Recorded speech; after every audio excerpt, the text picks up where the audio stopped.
بسم اللہ والصلاۃ والسلام علی رسولہ الکریم۔ پیارے دوستو، پیارے ساتھیو، اللہ تعالیٰ قرآن شریف کے اندر ارشاد فرماتے ہیں کہ میں اپنے بندوں سے محبت کرتا ہوں، اور اس کے بعد فرمایا کہ میرے بندے بھی مجھ سے محبت کرتے ہیں۔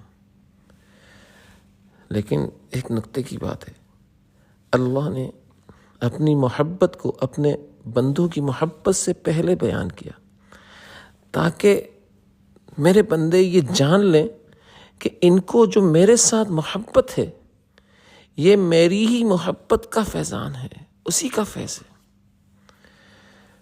دوستو، ہمارے حضرت فرمایا کرتے تھے کہ لوگ کہتے ہیں تصوف کہاں ہے، تو حضرت فرمایا کرتے تھے کہ سارا قرآن پاک اور ساری احادیث تصوف ہے۔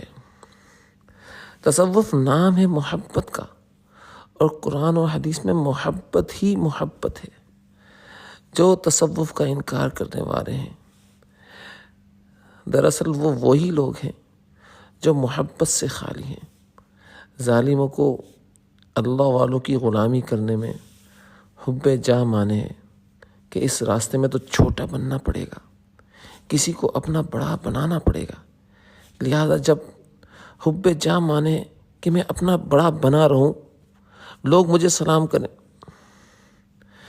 تو یہ کیسے کسی کے ہاتھ میں اپنا ہاتھ دے گا، کیسے کسی کے سامنے اپنے آپ کو چھوٹا ظاہر کرے گا، یہ کیسے مٹائے گا اپنے آپ کو؟ اللہ والوں کے سامنے تو مٹانا پڑتا ہے۔ اللہ تعالیٰ ہم لوگوں کو عمل کرنے والا بنائے اور اللہ والوں سے تعلق جوڑنے والا بنائے، اور حب جاہ ہماری ختم فرمائے، آمین۔ میری مائیں، میری بہنیں، بیٹیاں، فجر کی نماز کا وقت ہو گیا، اللہ کے دربار میں حاضر ہو جائیں۔